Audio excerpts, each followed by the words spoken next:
गुरु गौरांग गंधार्विक गिरिधारी श्री श्री राधा विनोद बिहारी जू की जाय। श्री गोविंद गोपीनाथ मरन मोहन जू की जाय। नित्यालल प्रविष्टम विष्णुपार शुतर शुत शिशिमार भक्ति वेदांत नारायण गोसाई महाराज श्रील गुरुदेव की जाय। नित्यालल प्रविष्टम विष्णुपार शुतर शुत शिशिमार भक्ति वेदांत वामन गोसाई महाराज की जाय। नित्यालल प्रविष्टम विष्णुपार शुतर शुत शिशिमार Bhaktivedānta Swami Mahārāja Śrīla Prabhupada ki jai. Nitya Prabhishtam Vishnupada Sutara Satashmar Bhakti Pragyan Keshav Gosai Maharaj ki jai. Nitya Prabhishtam Vishnupada Sutara Satashmar Bhakti Siddhanta Saraswati Gosai Prabhupada ki jai. Nitya Prabhishta Maha Bhagavat Śrīla Bhaktivinoda Ṭhākura Maharaj ki jai. Nitya Prabhishta Śrīla Sajjana-toṣaṇī Bhaktivedānta Ṭhākura ki jai.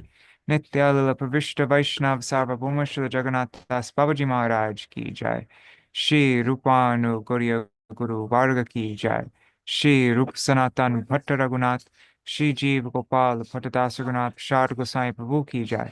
Śrī Sarup Damodar Rai Ramanandari Śrī Gaur Parshad Vrinda ki jai. Namachay Śrīla Haridas Thakur ki jai. प्रेम से कहो श्री कृष्ण चैतन्य प्रभु नित्यानंद श्री अद्वैत गदाधर शिवासरी गौर भक्त वृंद की जाय। श्री क्षेत्र मंडल गौर मंडल ब्रज मंडल मथुर वृंदावन धाम की जाय। सर्व अभिष्ट प्रदात गिरिराज महाराज की जाय। श्री राधा कुंड श्याम कुंड की जाय। श्री यमुना देवी गंगा देवी की जाय। श्री तुलसी महारानी वृंद देवी की जाय। श्री भक्ति देवी की जाय। श्री पूर्णमासी योग माया की जाय। श्री गोपेश्वर महादेव की जाय। श्री हरि नाम संकीर्तन की जाय।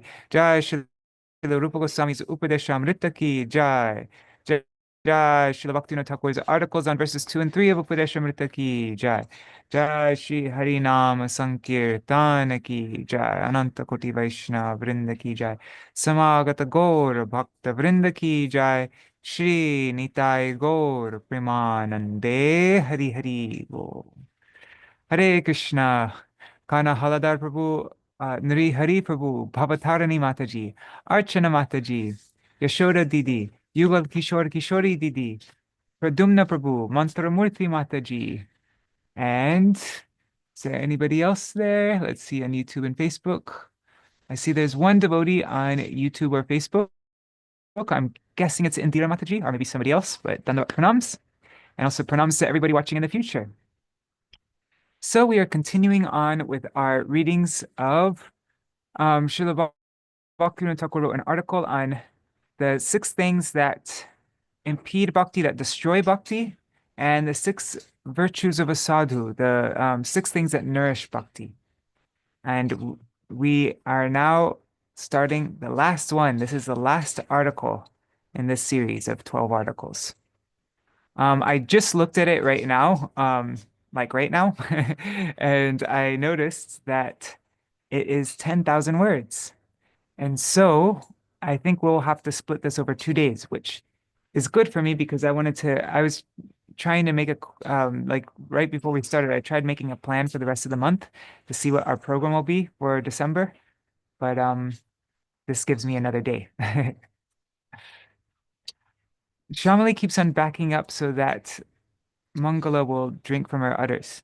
From her udder, yeah. But she's not supposed to because it's not, yeah, anyways. All right. It's funny because she never used to do this. It's only now that she's starting to do this. All right. 1 second. Let me just share my screen and then we'll begin. Oh, actually, I just need to get something.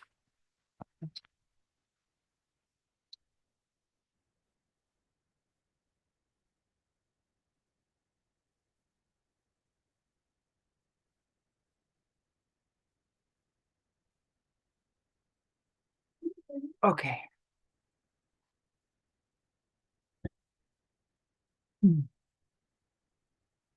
So,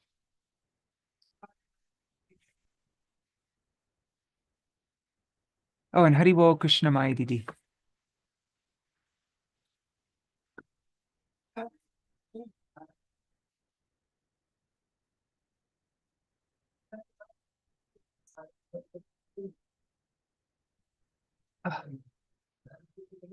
Okay.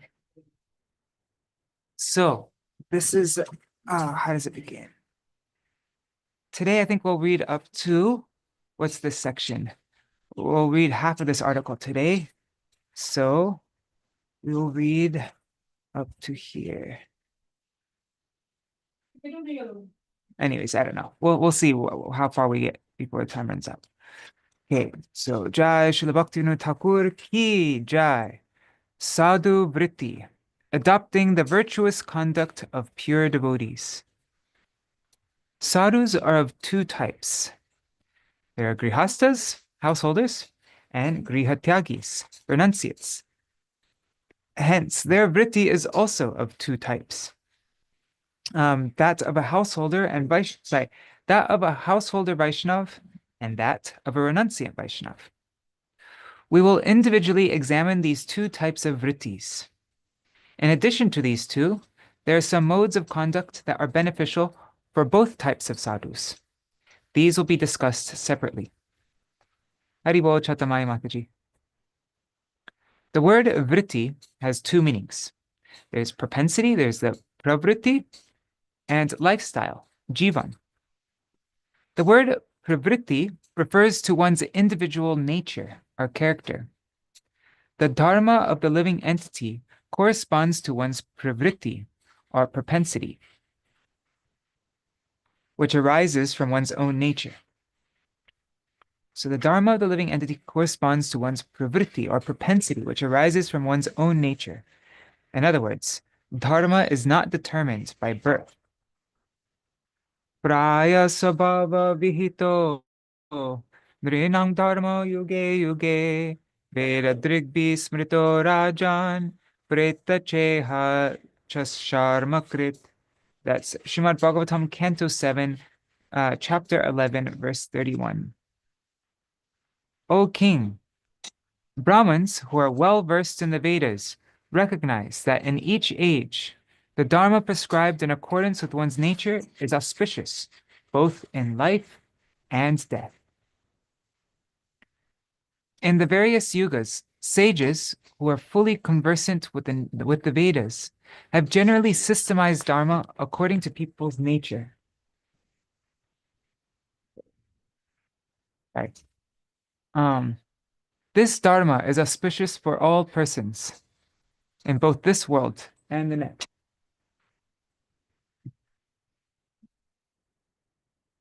I kind of wish Suwa wants me to sit over there so that she can't, so that I'll block them.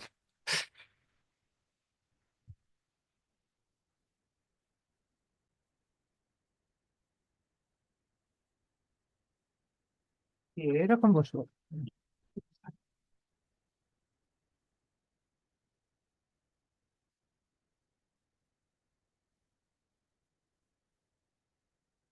Right. Um, yeah. All right, sorry about that, guys.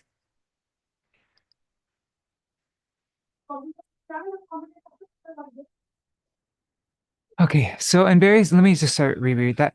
In the various yugas, sages who are fully conversant with the Vedas have generally systematized Dharma according to people's nature.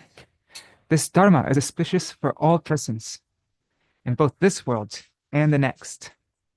Those who take shelter of their natural tendency, their vritti, and follow their own individual duty, their swadharma, attain, in due course of time, devotion to Sri Krishna that is free from the modes of material nature, after transcending their karma according to their acquired nature. Otherwise, if they deviate from their individual duty, they will not be able to make continual advancement. This is the teaching of Śrīmad Bhagavatam, Canto 7, Chapter 11, verse 32. Vritya svabhava kritaya vartamana swakarma krit hitva svabhava jankarma shanar nirgunatang iyat. A person who maintains his occupational duty, his swadharma, by taking shelter of his innate propensity, will gradually become detached from these activities and situated beyond the material modes. The word nirgunata in the above verse indicates bhakti in accordance with the general use of the word. The word nirgunata in the above verse indicates bhakti in accordance with the general use of word nirguna in Śrīmad Bhagavatam. Tasmad dehang imam labdva jnana vijnana sambhavam guna sangam vinirdhuya mam bhajantu vichakshana.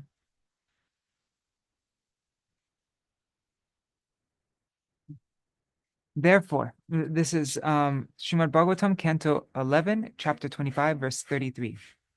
Therefore, having taken birth in the human species, those who possess intelligence should completely rid themselves of all association with the modes of material nature and perform bhajan of me.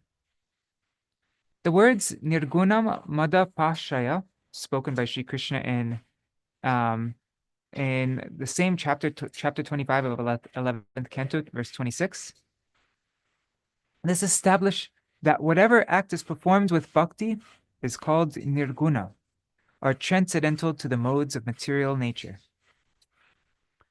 Now, the same chapter 25, verses 34 to 35, states, Rajas tamash chabhi jayet sattva sangsevaya muni sattvam chabhi jayer yukto nairapekshena shantadhi. By engaging himself in only the mode of goodness, he shall obtain victory over the modes of passion and ignorance. Then that wise sage, being established in the performance of bhakti, shall obtain victory over even the mode of goodness by neglecting all the modes, the means to attain the stage of nirguna.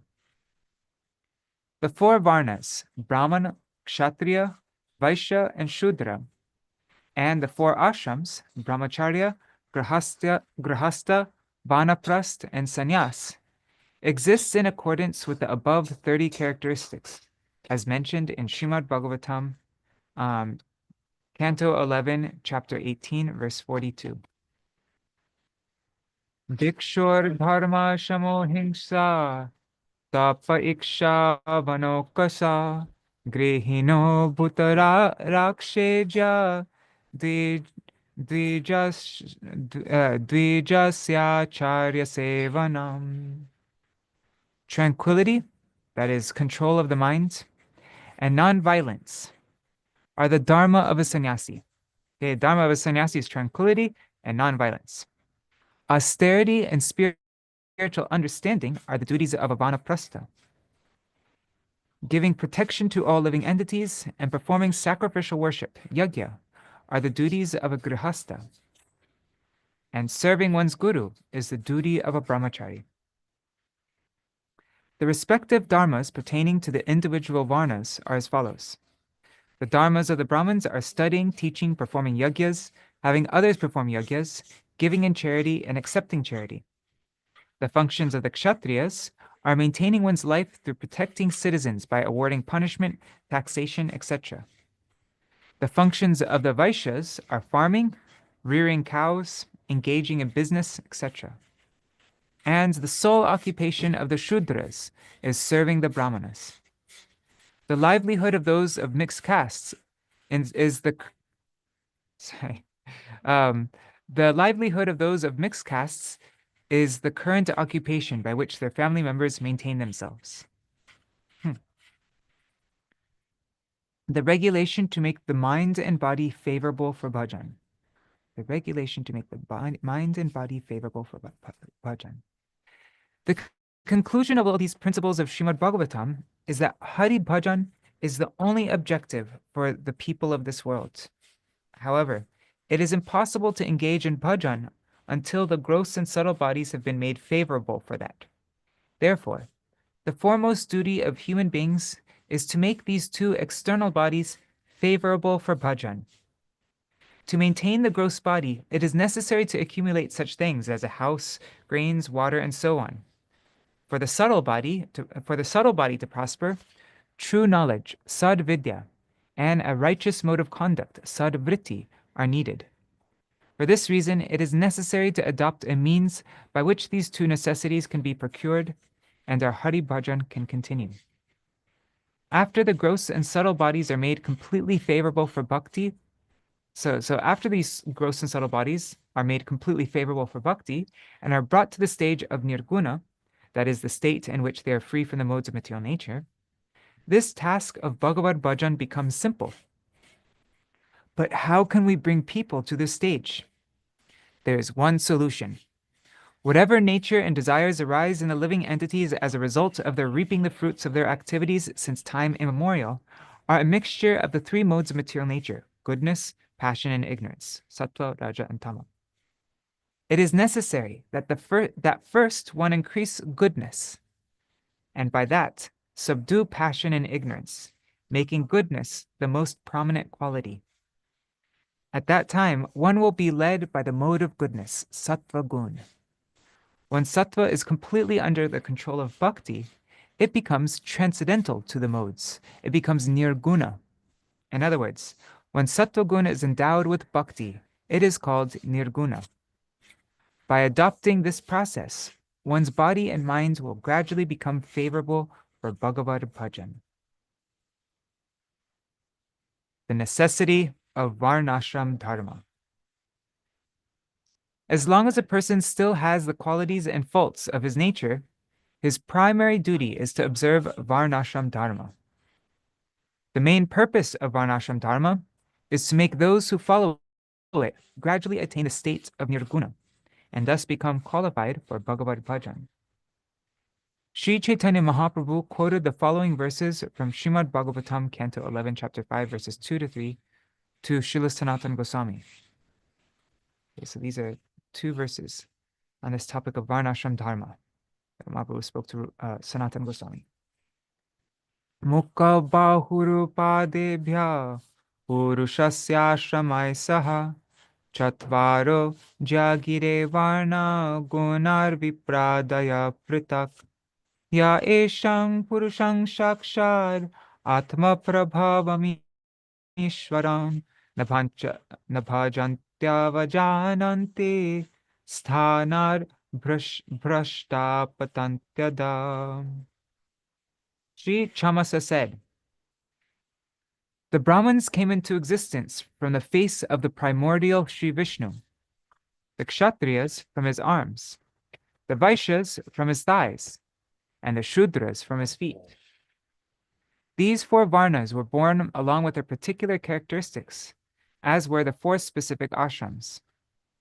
A person living among these Varnas and ashrams may become intoxicated.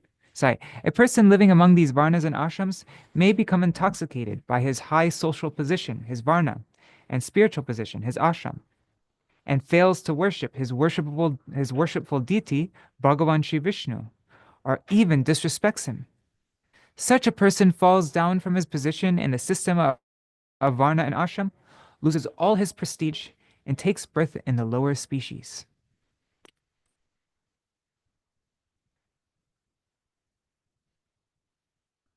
One second, let me just move over.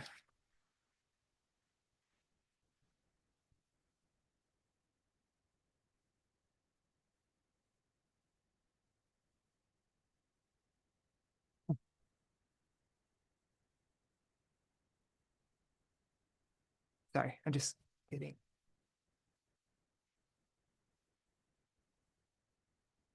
There. All right.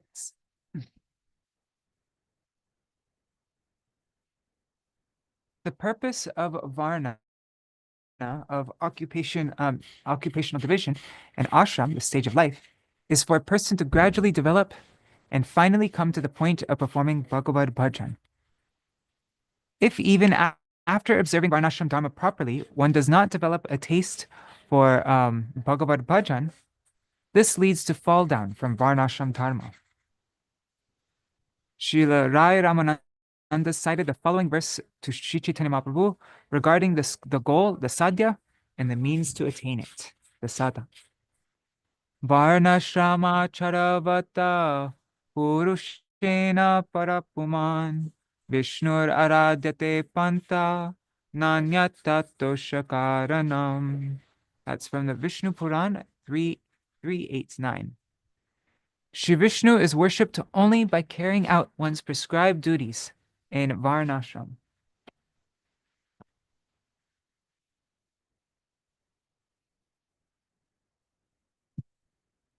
One second. Okay. Yeah, so Shri Vishnu is worshipped only by carrying out one's prescribed duties in Varnashram. There is no other way to please him.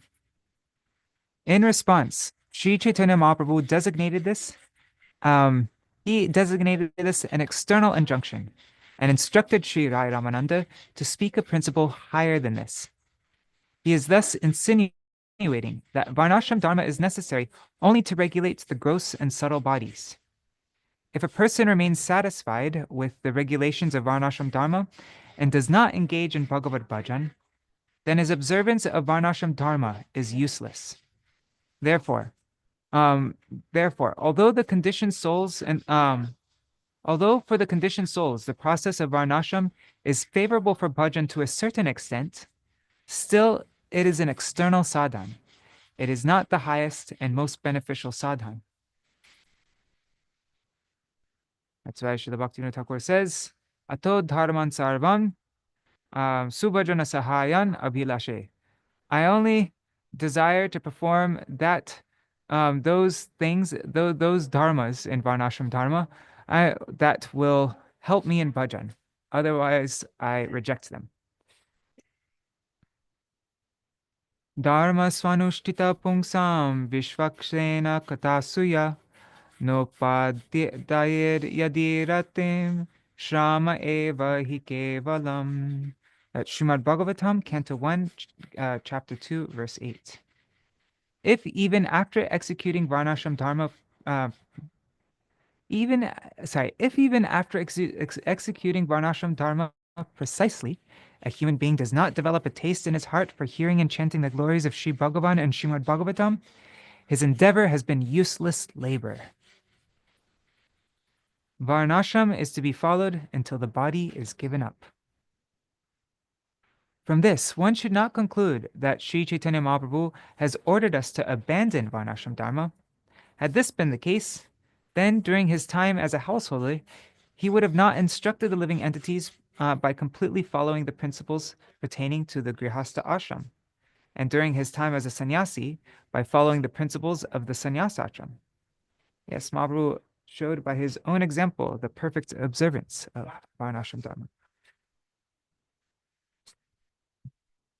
As long as one possesses a material body, Varnashram Dharma must be observed, but in such a way that it remains fully subordinate to bhakti. Varnashram Dharma is the foundation of Parodharma, or the supreme occupational duty.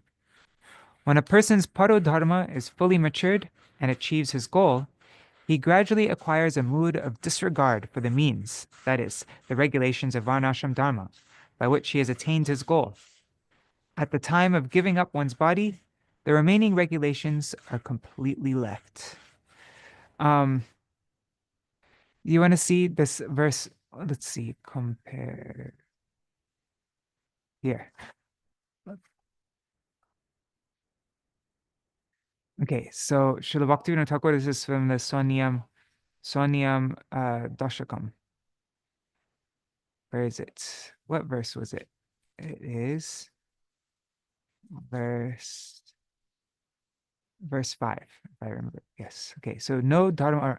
So Śrīla Bhaktivinoda Ṭhākura says, Navarne saktirme na kalu mamata hya shama vido na dharme mama ratiri haste kvachirapi parang tatta dharme mama jara sharire dhritamidam ato dharman sarvan subhajana sahayan abhilashe. He says, I have no attachment to the varnas, Brahman, Kshatriya, etc. Nor do I have any affinity whatsoever for the regulations of the ashrams, Brahmacharya, Grihastha, etc. I have absolutely no interest in either pious duties, dharma in this world, or impious acts, adharma. Yet, until now, this material body has been sustained by the duties, by the dharmas associated with varna and ashram. For this reason, I now desire only those dharmas that support pure bhajan. Okay. So the purport of the second half of the above mentioned verse, quoted by Srila Ramananda Rai, the part that says Vishnu aradyate panta nanyat tattosha, is that for worldly persons, Varnashram Dharma is the only way to lead one's life in a way that is favorable for Bhagavad Bhajan. There is no other method that is both favorable for Hari Bhajan and by which one can earn one's livelihood so easily. Therefore, it is said that that observing Varnashram Dharma is the only way a devotee can make a livelihood. Varnashram Dharma is the only way a devotee can make a livelihood. Varna is not determined by birth, but rather by nature. Humans are generally divided into several categories. They're the Brahman, Kshatriya, Vaishya, Shudra, Shankara, that means mixed caste, and Antyaja, outcast. Although Varnashram Dharma is not discernible in some countries, it exists there in the form of a bud. A person's nature will be reflected in his tendencies, his vritti, and how he earns his living. To adopt others' tendency and means of earning a livelihood is harmful. It may even cause huge obstacles to appear on the path of Hari Bhajan. But a question arises here. How can the varna of a person be ascertained? How can his dharma, his means of earning a livelihood, and other such considerations be properly established as long as his varna has not been correctly determined? Nowadays, varna is generally decided according to birth, but such a method is not in compliance with the scriptures and is illogical. The proper method is to determine one's varna according to one's nature, one's swabhav. This method has been established by Śrīmad Bhagavatam, Canto 7, Chapter 11, verse 35, in clear words. Yasyayal lakshanam proktam pungso varna bhivyanjakam yad anyatra pidrishyeta tatte naiva vinirdishet. It is to be understood that a person belongs to that varna for which his natural characteristics are symptomatic, even if he has taken birth in a different varna. Srila Sridhar Swami comments on the above mentioned verse. He says, should I read all that? I guess I will. Shamadibir eva brahmanadi vyavaharo mukhya najati matradityaha yasyeti. Yad yadi anyatra varnantarepi drishyeta tad varnantaram tenaiva lakshana nirmitenaiva varnena vinirdishet natu jati nimittenityartha. The characteristics of Brahmans, such as self-control, are the most important factor in determining their varna. The characteristics of Brahmans, such as self-control, are the most important factor in determining their varna, not just birth.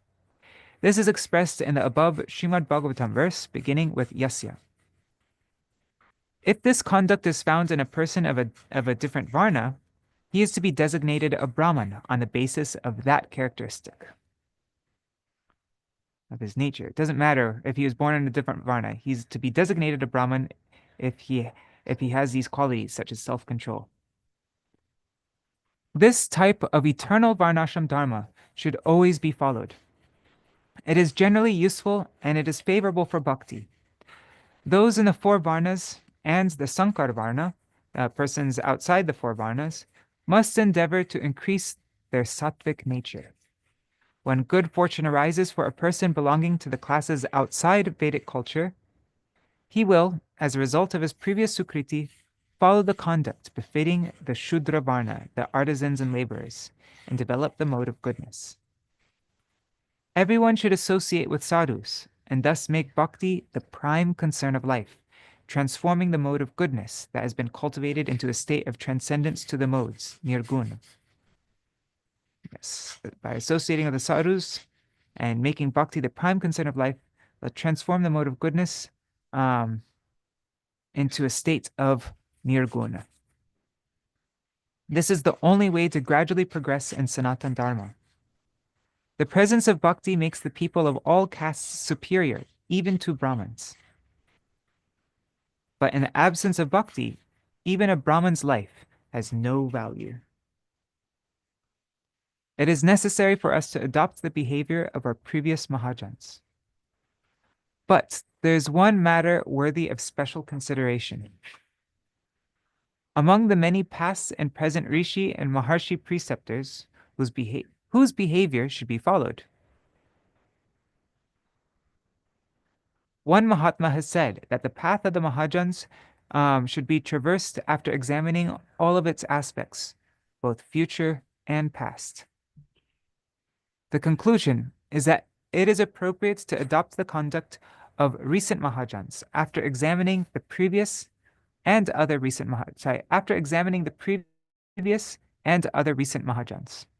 For example, before the appearance of Sri Chaitanya Mahaprabhu, there are many Rishi and Maharshi Mahājans whose behavior was considered to be the behavior of the previous Mahājans. The behavior of the Mahatmas who have come since the appearance of Sriman Mahaprabhu is considered the behavior of the recent Mahājans. Therefore, it is the behavior of the recent Mahājans that is superior and worthy of being followed. The conduct of Sriman Mahaprabhu and the devotees who follow him, which they practice in order to instruct the living entities, should be thoroughly followed by all. So we should put the conduct of the recent Mahājans above the conduct of the ancient Mahājans. We should follow, give more emphasis to following them, the recent Mahājans, coming from the time of Mahaprabhu. The behavior and conduct of Grihastas. What is sadvritti, or proper behavior? The conduct of Sri Krishna Chaitanya Mahaprabhu and his bhaktas is the ideal example by which we can properly understand this. For this reason, their conduct is briefly described below.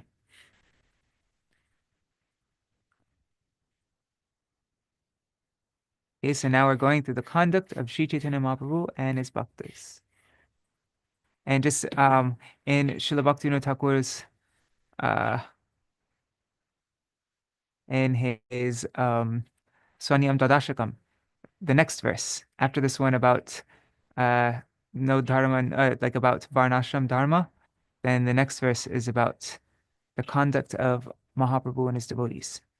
It says, Sudanyam saralyam sakala sahanam manadadanam dayang svikritya shri haricharana seva mamatapa sadachara some Prabhu Paraparar Ya Samudita Prabhosh Chaitanya Syak Shaya Charita Piyusha Kritishu. It means embracing the qualities of deep humility, simplicity, tolerance in all circumstances, respect for others, and compassion.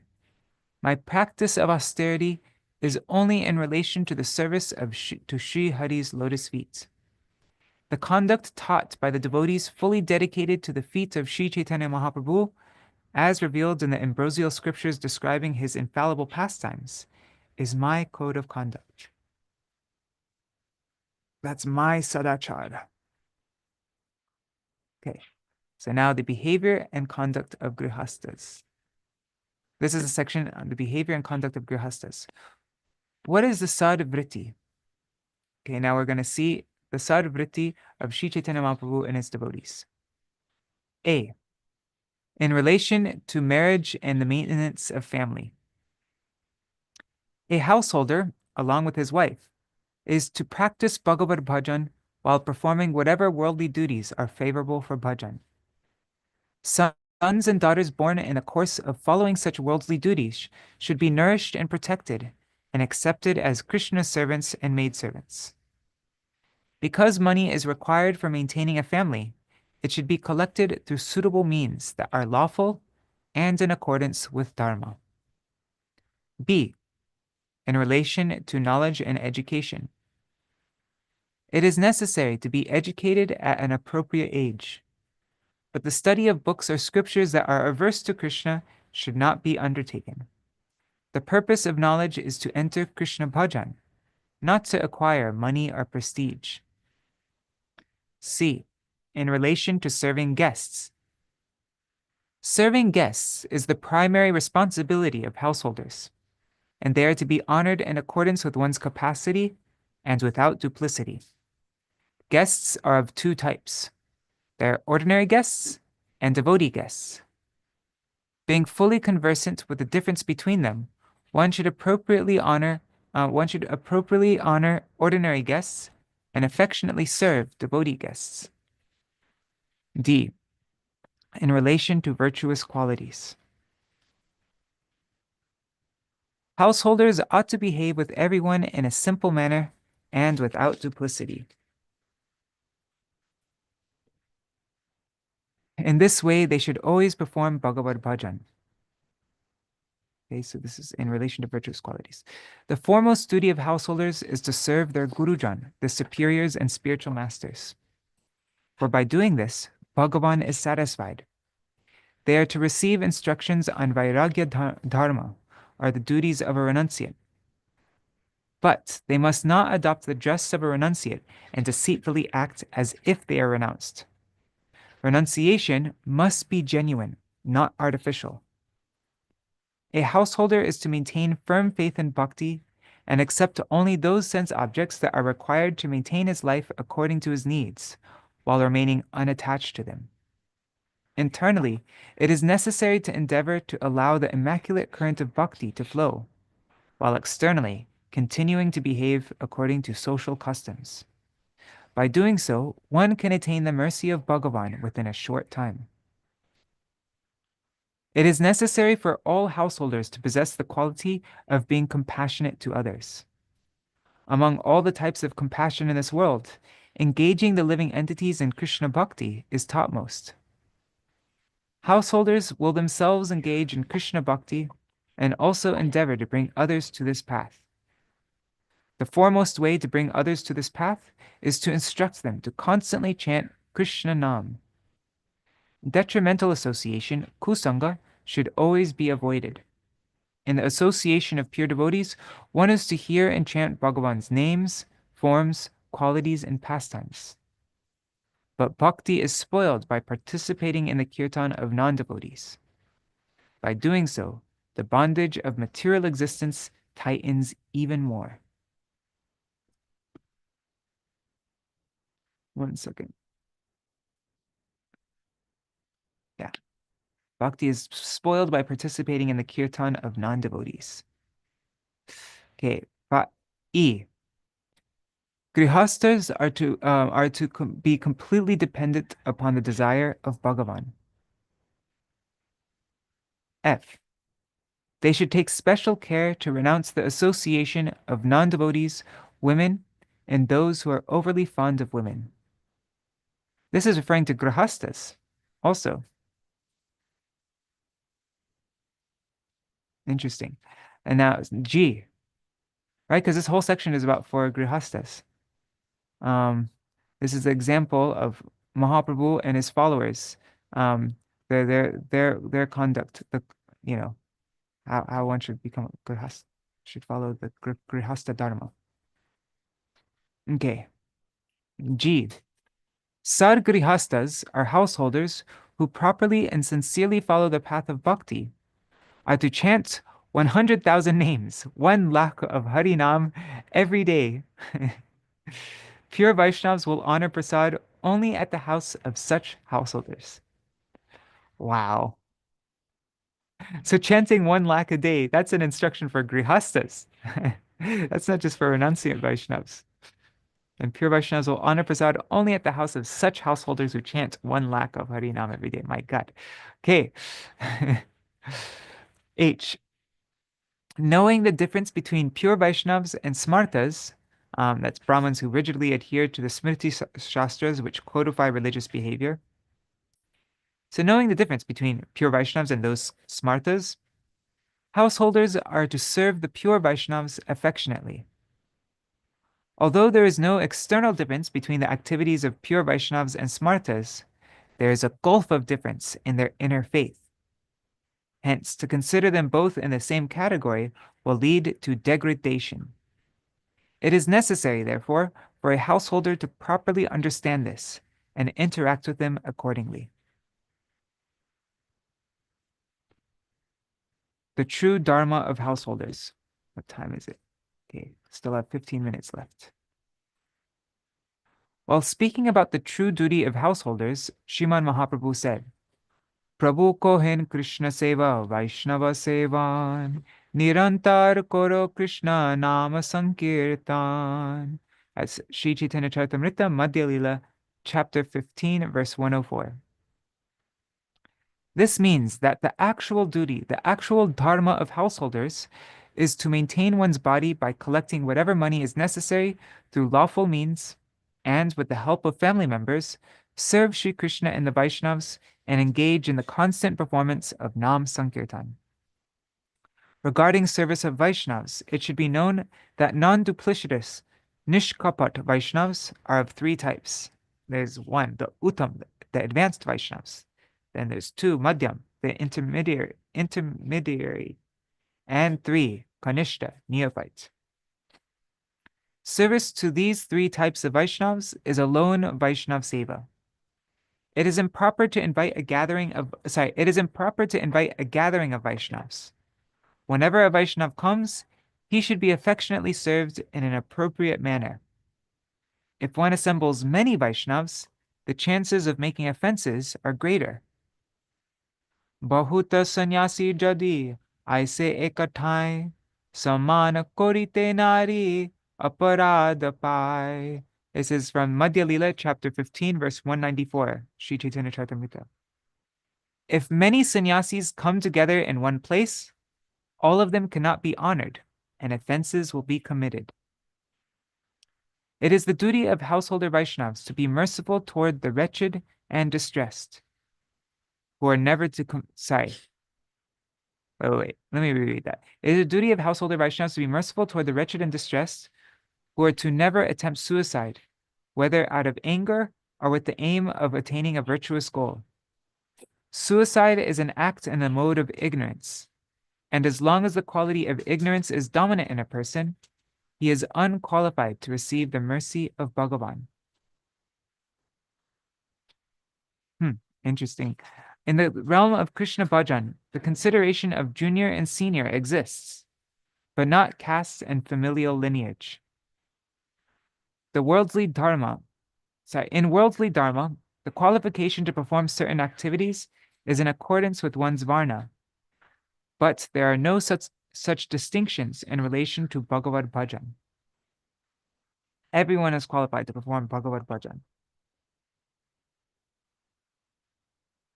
Nicha jati nahe Krishna bhajane ajogya, satkula vipra nahe bhajaner jogya, jay bhaje she boro abhakta hina char, Krishna bhajane nahi jati kula di vichar. Antya Lila, chapter 4, verses 66 to 67. Birth in a low family is no disqualification for the execution of Krishna bhajan, and birth in a family of Brahmins is no qualification for it. Birth in a family of Brahmins is no qualification for it. Anyone who performs bhajan is exalted, whereas one who does not engage in bhajan is condemned and abominable. In the discharge of Krishna bhajan, there is no consideration of the status of one's family lineage or socio-cultural background. Grihastha Vaishnavas should be satisfied with whatever they have secured with little endeavor for their daily requirements. For their daily requirements, they should just be satisfied with whatever they have secured with little endeavor. Sabha hoite bhagyavanta Shri Shaka Vyanjan Puna Puna Jaha Prabhu Koren Grahan. That's from Antya Khanda of Chaitanya Bhagavat, chapter 4, verse 293. Most fortunate of all the preparations were the spinach and vegetables, because the Lord accepted them again and again. It's interesting, huh? The most fortunate of all the preparations were the spinach and vegetables. I think it's neat. Some preparations are more fortunate than others. Knowing Krishna to be Sarveshwar, or the master of all, householder Vaishnavas are to eagerly perform one-pointed Bhagavad bhajan. Additionally, they must not disrespect the demigods worshipped by Smartas and other philosophical schools, sampradayas.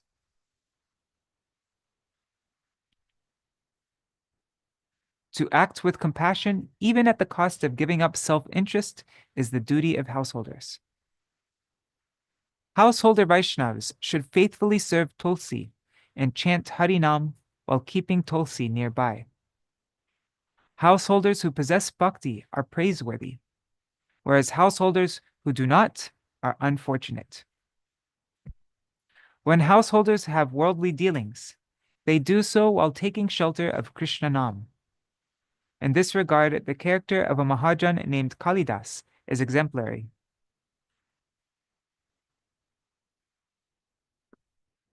Okay, I love the story of Kalidas. Okay.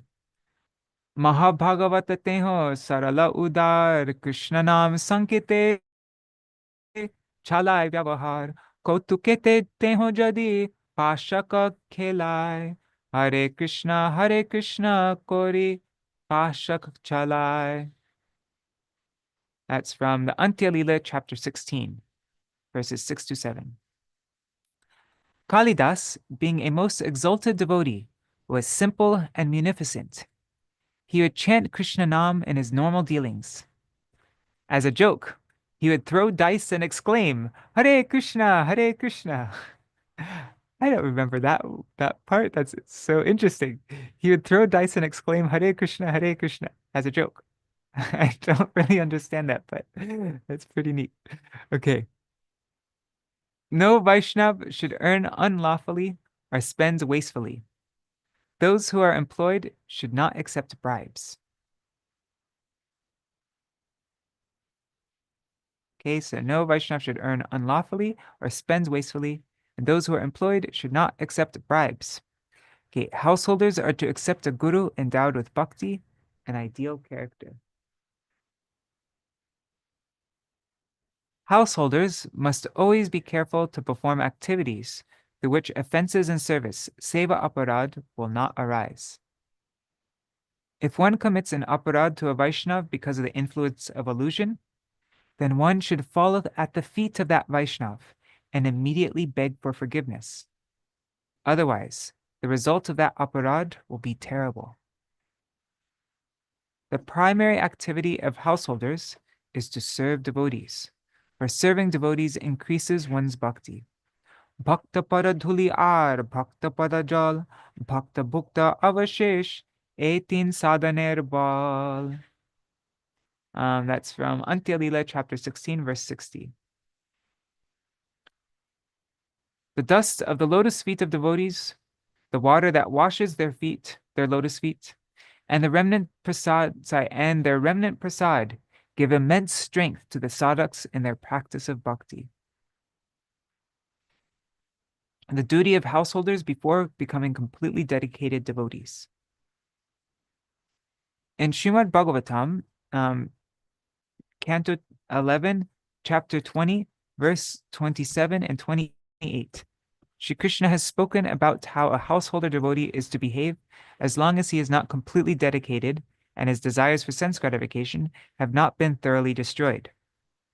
So Krishna says, Jata shadho mat kathasu nirvinna sarva karmasu veda dukhatmakan kaman parityage pyanishvara tato bhajetamam prita shraddhalur dridhanishaya jushamanash kaman dukho darkangshagarhayan.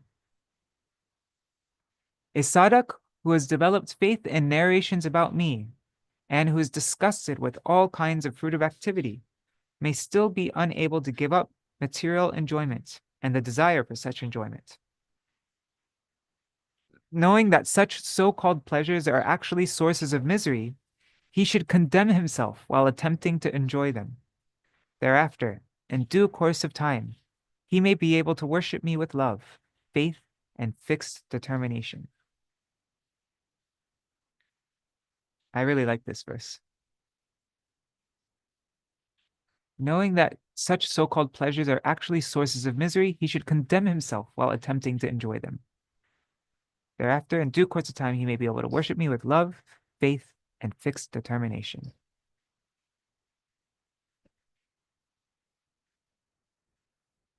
After developing faith, Shraddha, a householder is to accept initiation into Krishna mantra, because only the faithful are qualified to become devotees. They must possess the following 26 qualities.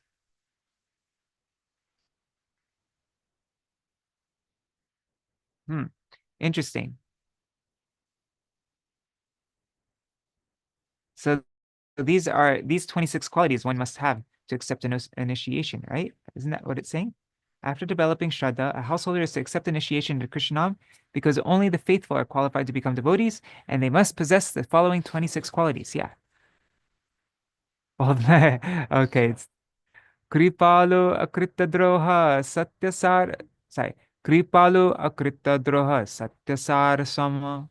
Nirdosha vadanya mridu shuchi akinchana. Sarvapakaraka shanta krishnaika sharan. Akama nirihastir vijita sharguna. Mittabhuk apramata manada amani. Gambhira karuna maitra kavi dakshamoni.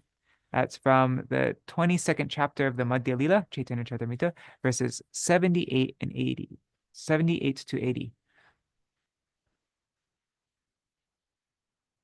Let me just make sure. A householder is to accept initiation into Krishna mantra because only the faithful are qualified to become devotees. Okay.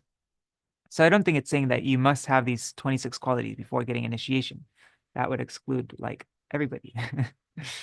Okay, let's see. Vaishnavas are merciful.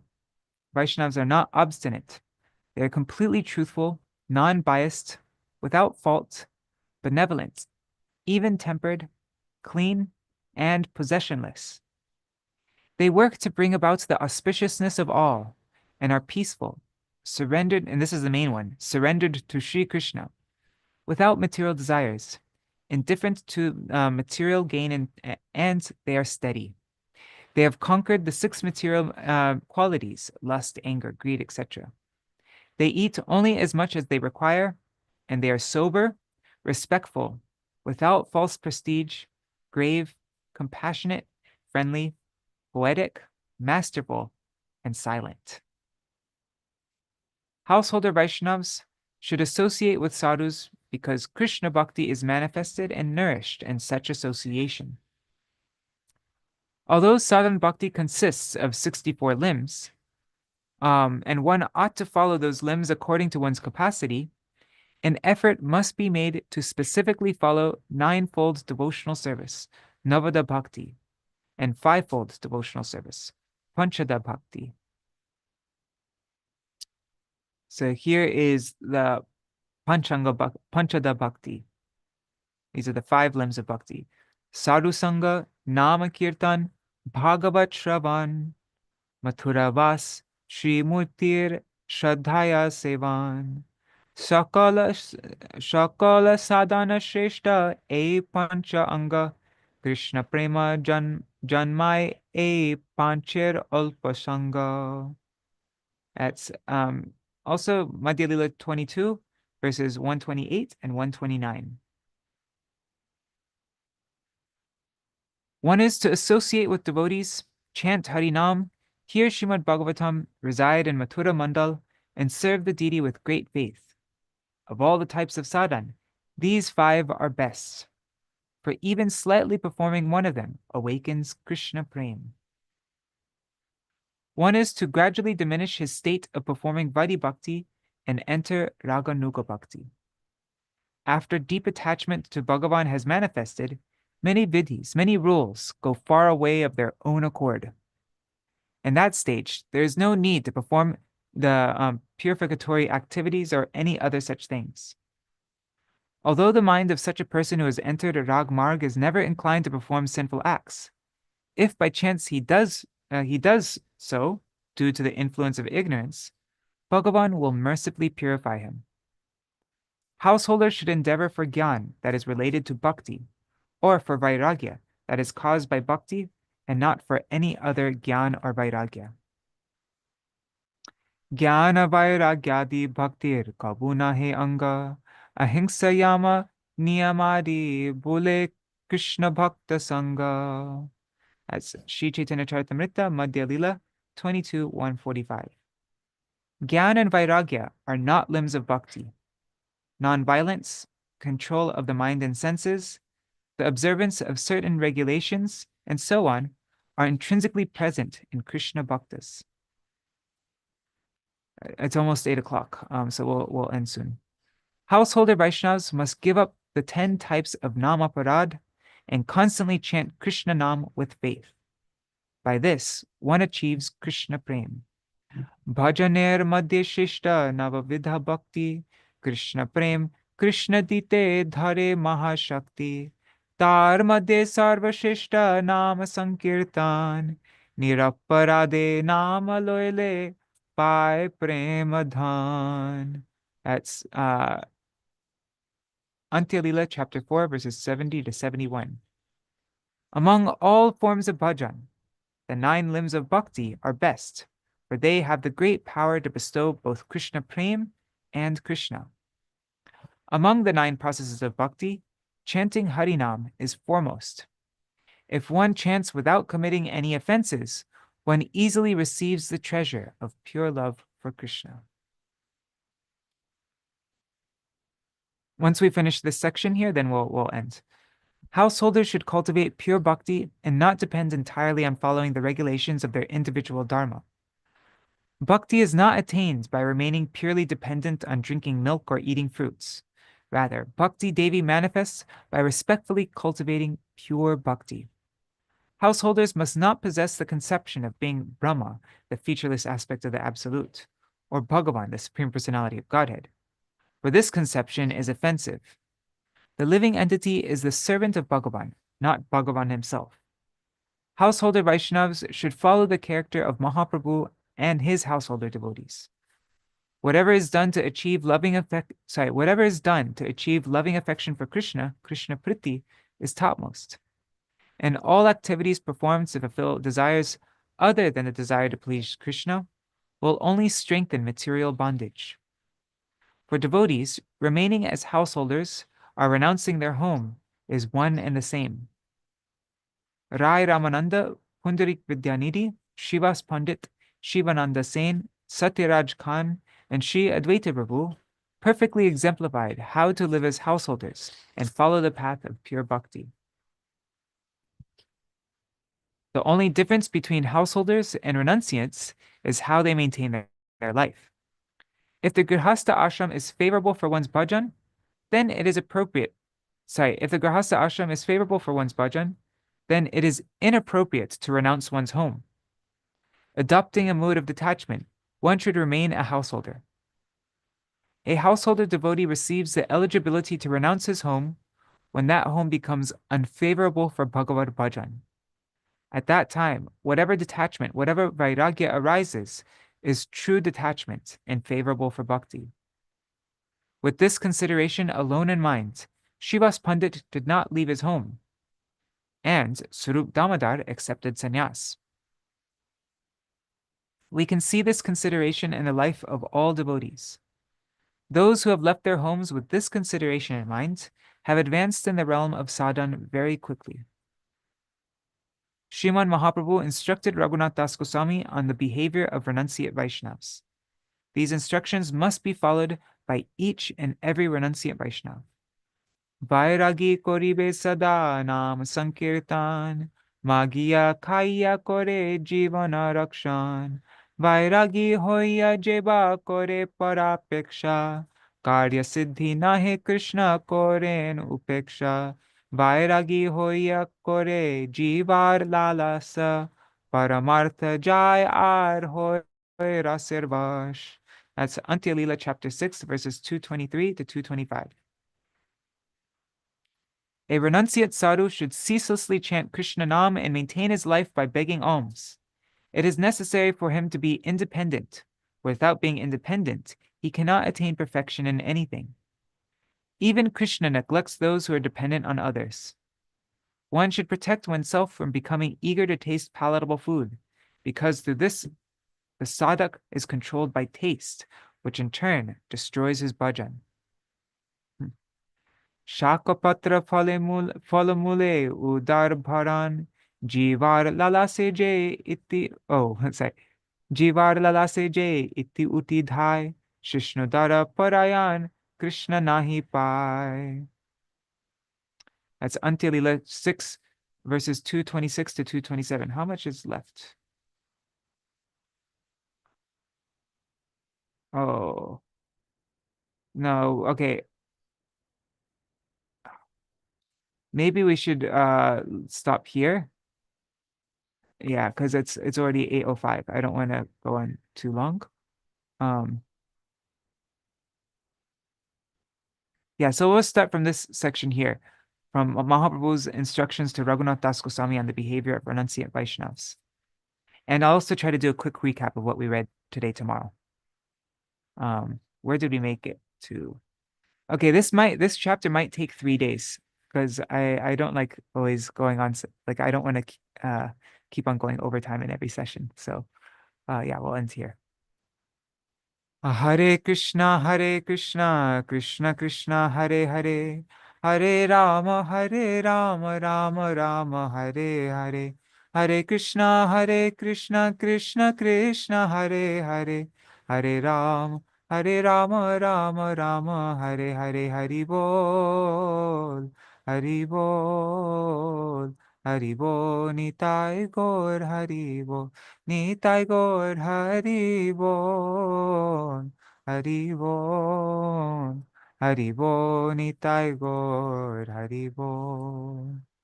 Jai Shri Sachinandan Gaur Hari Ki Jai, Shri Radha Vinod Bihari Ju Ki Jai, Shri Govinda Gopinath Madan Mohan Ju Ki Jai, Jai Shri Gurudev Ki Jai, Shri Param Gurudev Ki Jai, Shri Prabhupada Ki Jai, Shri Rupano Gauriya Guru Varga Ki Jai, Swapashad Shri Gaur Nityananda Prabhu Ki Jai, Shri Radha Krishna Gopa Gopi Gana Ki Jai, Shri Giriraj Maharaj Ki Jai, Shri Tulsi Maharani Vrinda Devi Ki Jai, Shri Harinam Sankirtan Ki Jai, Ananta Koti Vaishnava Vrinda ki jai. Jai Śrīla Rūpa Gosvāmī's Upadeśāmṛta ki jai. Jai Śrīla Bhaktivinoda Ṭhākura's articles on verses 2 and 3 of Upadeśāmṛta ki jai. Shri Harinam Sankirtan ki jai. Ananta Koti Vaishnava Vrinda ki jai. Shri Nitai Gaur Premanande Hari Hari Bol.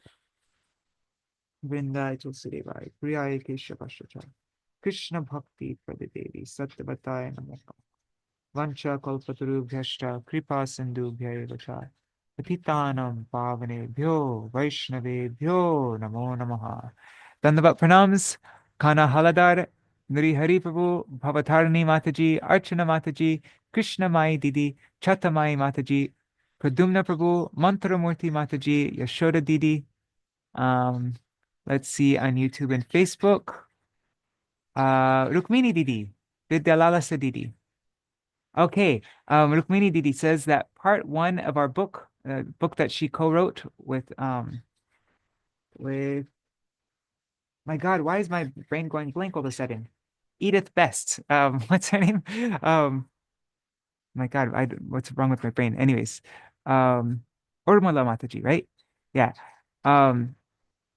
So she said, Rukmini Didi says, part 1 of their book, Career Dharma, is about working according to one's nature, swabhav. And she says, I don't see the implication that the 26 qualities have to be present before initiation. Yeah, I got that totally wrong. I don't know. All right, Haribol. By the way, my brother has gotten a lot of help from that book, Career Dharma. Yeah, if anybody, I mean, I haven't read it myself, but my brother definitely highly recommends it. He's mentioned it to me a few times.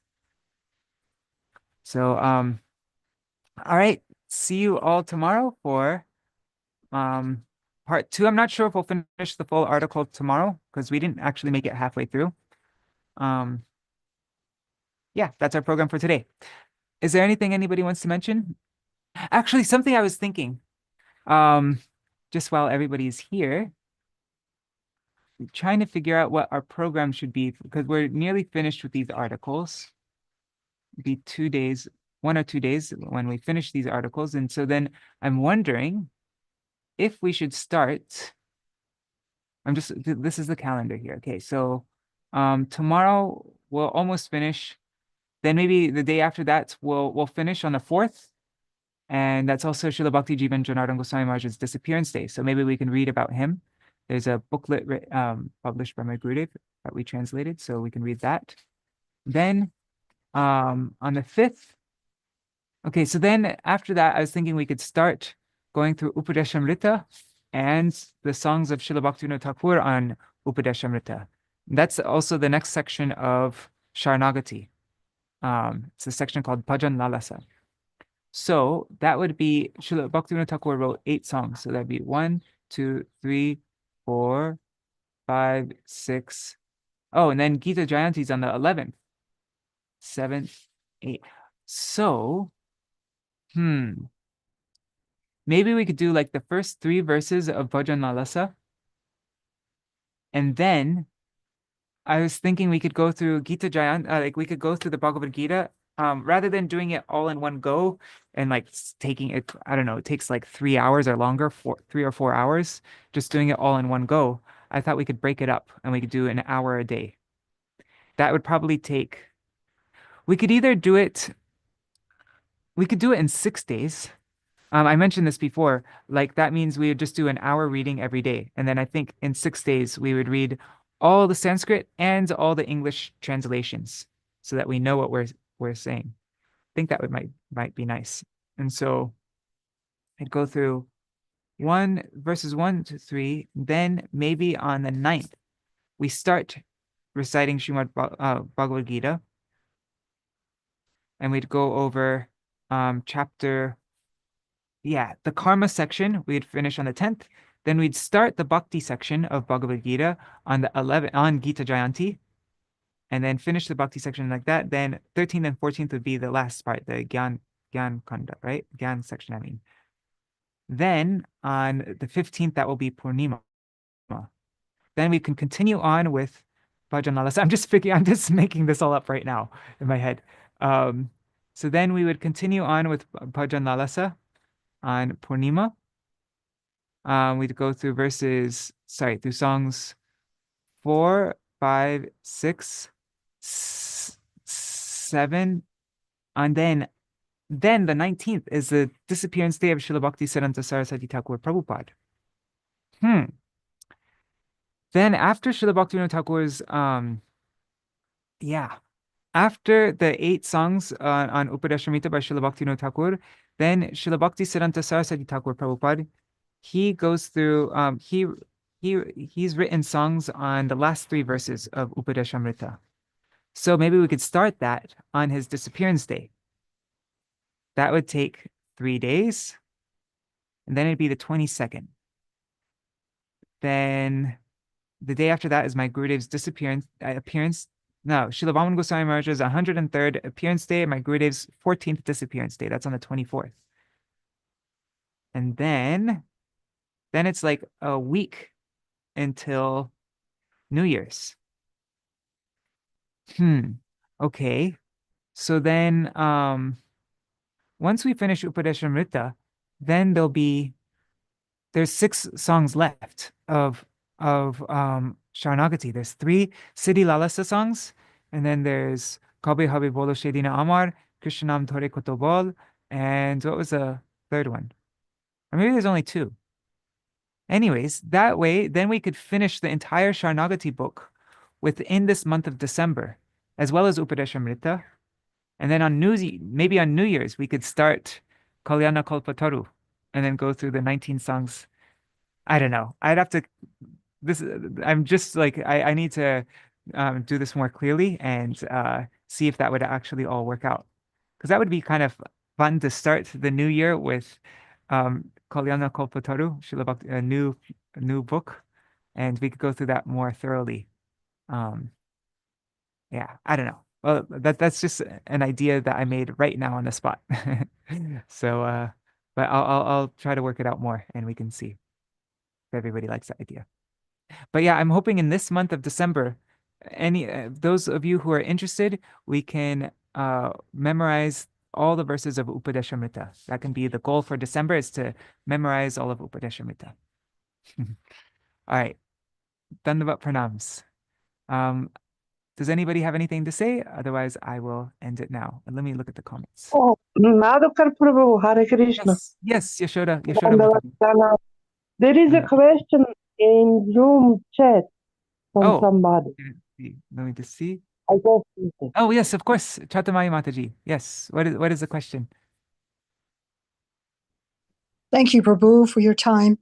I was looking back at the class on Sangha Tyag and the 7 types of Sangha to avoid, and it just was astonishing to me that the majority of people, according to Bhaktivedānta Ṭhākura, are Dharma Dvajis, those who make show of following religious principles and are actually duplicitous. In other words, they're two-faced. And to me, this is astonishing because I don't know, I guess I was wrong. I was thinking most people are Vishayis, materialists. But actually, if you're a Dharma Dvaji, you know what the rules and regulations are, and you just choose not to follow them. You choose not to follow them. And the Dharma Dvaji is they're making a show of being religious, right? They're showing they're it's just deceiving. It's all a disguise. It's all a sham to make everybody think that I am a very religious, but actually they are it's duplicitous. Yeah, like you said. This is astonishing, and it's also a way to meditate on this list is to say, how many of these qualities do I have in myself? Yes. How much of the time am I a sensualist? How much of the time am I someone who is dependent on association with the opposite gender? And how much of the time am I uncivilized and foolish? And of course, how much of the time am I just making the show and being pretentious? It's all, the demons are inside of us. It's not that. So that was my meditation on it. Yeah. And these words, if we're able to spend if we're able to spend time with these instructions and these of our acharyas, these teachings of our acharyas every day, then that can help us be very reflective. Like all this just helps us, just spending time with this every day, being reminded again and again and again and again. This is the way that we can really reflect and we can become sincere. There's no other way to actually be sincere and not be a Dharma Dvaji if we're not constantly being reminded of these qualities that we're meant to develop and then be reflecting. Am I actually developing this? Am I, that's why it's so important to have every day some harikatha, some instructions of our acharyas to contemplate and reflect on. Well, thank you so much for providing this forum for all of us. I'm just as grateful because I wouldn't be reading this on my own. I would be doing something else. I mean, I'd probably be wasting time or like that. So I say this all the time, but really it's because of all of you that I've also been able to give some time every day for reading. That's why I do this online, is so that I can, so that I can stay accountable. Yes. All glories to your service, Prabhu. Hare Krishna. Hare Bol. Thank you. Thank you. Thank you for your time. All right. So thank you everybody for joining, and I'll see you all tomorrow. And I'll try to, over the next couple of days, we'll make a solid plan for this month of December, what our online program.